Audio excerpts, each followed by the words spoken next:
नमस्कार साथियों, आज आपका फिर से स्वागत है हमारे YouTube चैनल पर। हमारा SSC टारगेट बैच चल रहा था 2023, जिसमें मैं आपको हिंदी सब्जेक्ट पढ़ाता, जिसमें मैंने आपको वर्णमाला पूरा कंप्लीट क्लियर करवा दिया है। आज मैं वर्णमाला का प्रैक्टिस सेट लेके आया हूँ। 10 से 15 क्वेश्चन करेंगे आप, फिर आपको रिवाइज करना है उन लोग क्वेश्चनों को, ठीक है। तो आगे देखते हैं। क्वेश्चन नंबर फर्स्ट है आपका, भाषा की सबसे छोटी इकाई कौन सी है। तो मैंने आपको बताया कि भाषा की सबसे छोटी इकाई कौन सी है। इसमें मैंने आपको दो चीज़ें बताई कि भाषा की सबसे छोटी, एक तो मैंने बताई आपको लिखित इकाई, क्या बताइए आपको, लिखित इकाई, और मैंने एक आपको बताई आपको मौखिक इकाई, ठीक है। एक मैंने आपको बताया लिखित इकाई और एक बताया मैंने आपको मौखिक। तो लिखित इकाई कौन सी होती है आपकी, वर्ण होती है, और मौखिक इकाई कौन सी होती है आपकी, अक्षर होती है, अक्षर या ध्वनि होती है, ठीक है। यहाँ तक के लिए अब ऑप्शन में इन दोनों में से क्या दिया है, तो शब्द, व्यंजन, स्वर या वर्ण। तो आपका आंसर कितना हो जाएगा, वर्ण हो जाएगा। क्लियर है यहाँ तक। तो भाषा की सबसे छोटी इकाई पूछे और ऑप्शन में अगर अक्षर हो, दोनों में अगर उसने पूछा सबसे छोटी इकाई, तो इन दोनों ऑप्शन में से कोई भी एक होगा। अगर वो पूछता कि भाषा की सबसे छोटी लिखित इकाई कौन सी पूछती है, आपको लिखित इकाई पूछता, तो अभी आपका आंसर क्या होता, वर्ण। अगर वो पूछता कि मौखिक पूछता, कौन से पूछता से मौखिक, तो आपका आंसर इसमें इनमें से नहीं होता। आपका आंसर क्या होता, अक्षर होता या ध्वनि होता। यहाँ तक क्लियर है, आपने पढ़ा ही होगा, ठीक है। नेक्स्ट क्वेश्चन है आपको क्वेश्चन नंबर 2, निम्न में से कंठ ध्वनियाँ कौन सी हैं। मतलब जो कंठ के द्वारा बोली जाती हैं वो आपको ध्वनि बतानी है, कौन सी आपकी ध्वनि होती है।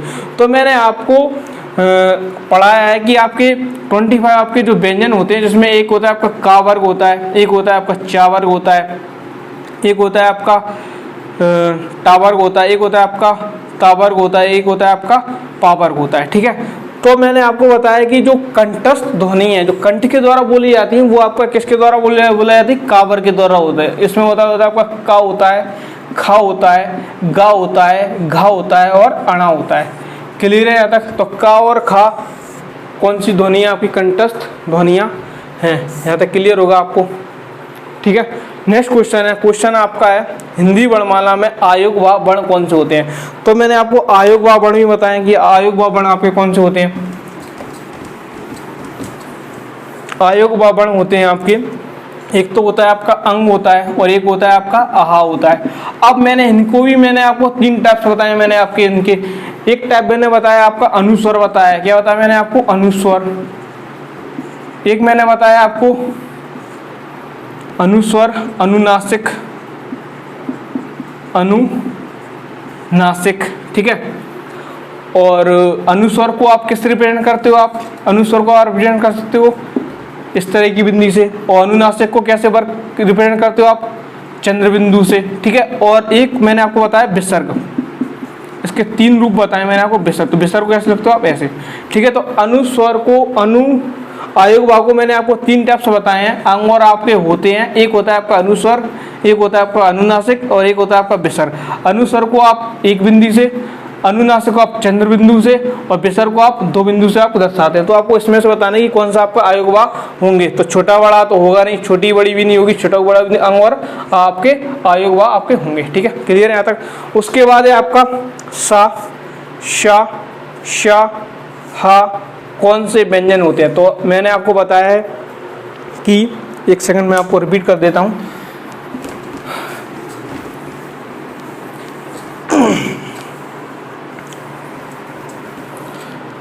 मैंने आपको बताया कि जो का वर्ग से लेके पा वर्ग तक होते हैं वो आपके स्पर्शी व्यंजन होते हैं। कौन से व्यंजन होते हैं, आपके स्पर्शी व्यंजन होते हैं, ठीक है।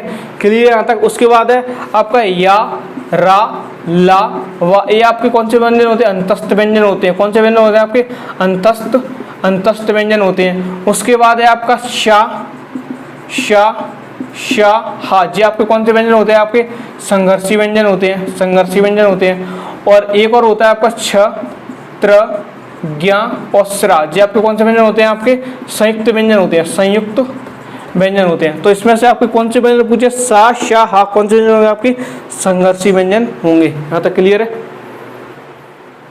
चलो आगे और क्वेश्चन करते हैं। क्वेश्चन नंबर आपका 5, हिंदी वर्णमाला में मूलतः वर्णों की संख्या कितनी होती है। तो मैंने आपको हिंदी वर्णमाला वर्णों की संख्या क्लियर की है कि कितनी होती है, आपकी 52 होती है। 52 आपकी कैसे होती है, मैंने आपको बताया कि जो व्यंजन होते हैं, व्यंजन आपके कितने होते हैं, आपके 33 व्यंजन होते हैं, ठीक है। उसके बाद द्विगुण व्यंजन होते हैं आपके द्विगुण व्यंजन कितने होते हैं आपके? 2 होते हैं, ठीक है। उसके बाद है आपके स्वर मैंने आपको कितने बताए? स्वर आपके होते हैं 13 स्वर बताए मैंने आपको, ठीक है। उसके बाद है आपका स्वर के बाद आपका संयुक्त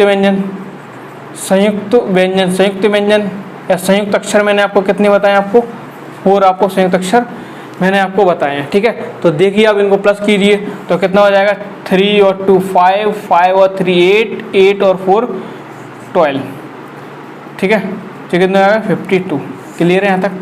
तो आपके व्यंजन आपके 33 होते हैं, द्विगुण व्यंजन आपके 2 होते हैं, स्वर आपके 13 होते हैं और संयुक्त व्यंजन आपके 4 होते हैं। जो आपने सब कुछ पढ़ लिया। तो हिंदी वर्णमाला में मूलतः वर्णों की संख्या कितनी होती है? आपकी 52 होती है। नेक्स्ट है आपका क्वेश्चन छा ध्वनि किसके अंतर्गत आती है? तो छा ध्वनि आपका आता है संयुक्त वर्ण के अंतर्गत आता है। छा में संयुक्त वर्ण आपके कौन कौन से बताया मैंने आपको? एक तो होता है आपका छ,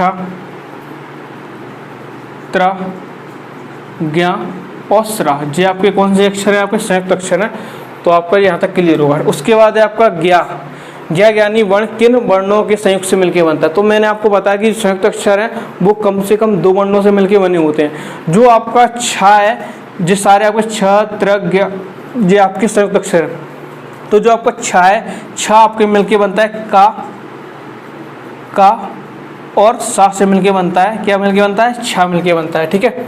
उसके बाद है आपका त्रा किससे मिलके बनता है? आपका ता प्लस रा से मिलके बनता है त्रा।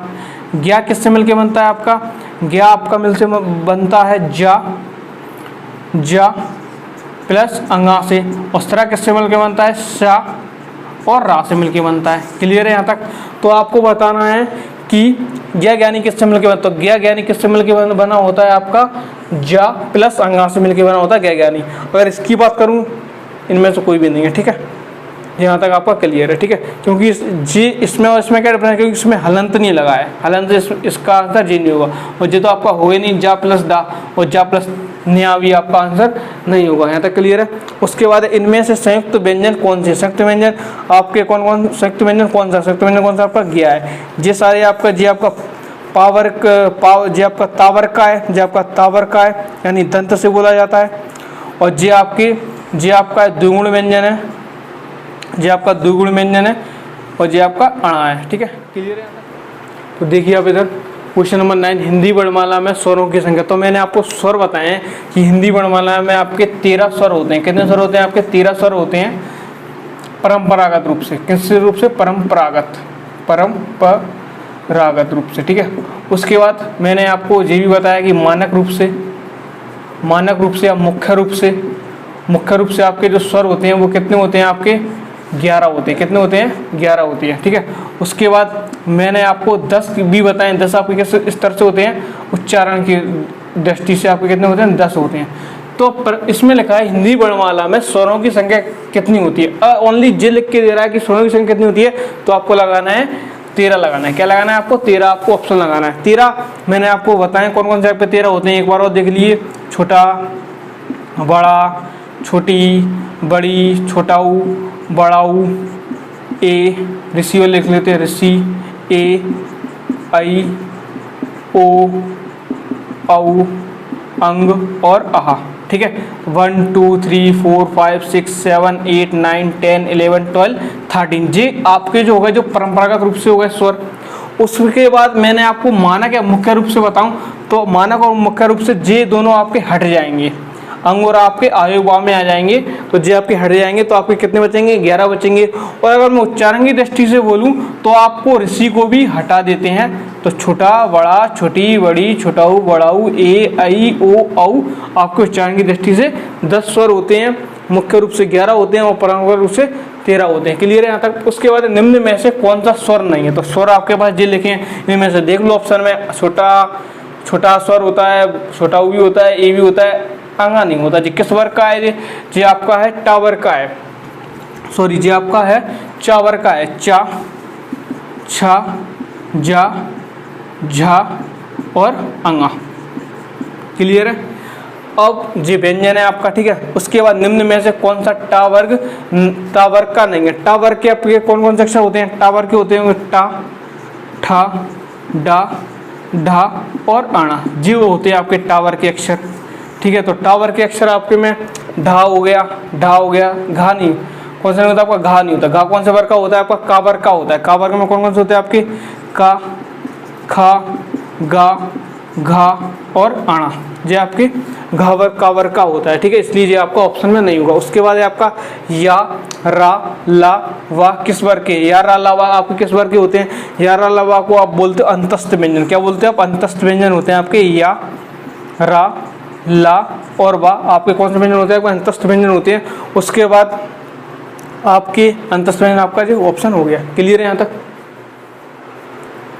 तो आज आपने देखा कि मैंने आपको 12 क्वेश्चन करवाए हैं वर्णमाला के। बाकी क्वेश्चन आपके पास जो भी बुक हो, लूसेंट वगैरह कोई भी बुक हो, तो उसमें से आप प्रैक्टिस कीजिए। जो मैंने पढ़ाया है आपके उसी में से आपके सारे क्वेश्चन बनेंगे। यहाँ तक क्लियर होगा आपको। अब हमारा जो नेक्स्ट टॉपिक आपका स्टार्ट होगा वो आपका हिंदी का टॉपिक आपका रहेगा। हिंदी का टॉपिक ले लेते हैं अब, संधि। क्या पढ़ाएंगे आपको, संधि। बहुत अच्छे से पढ़ोगे आप संधि। संधि आपने कभी नहीं पढ़ोगे, संधि आपको मैं आपको पढ़ाऊँगा। संधि आपका नेक्स्ट टॉपिक रहेगा। क्लियर है यहाँ तक। अगर वीडियो अच्छा लगा हो तो वीडियो को लाइक कीजिए। चैनल पर अगर नए जुड़े हो चैनल को सब्सक्राइब कीजिए। अगर हमारे व्हाट्सएप नंबर से आपने ज्वाइन नहीं किया हो तो व्हाट्सएप नंबर को ज्वाइन कर सकते हो 8109471083। Thank you.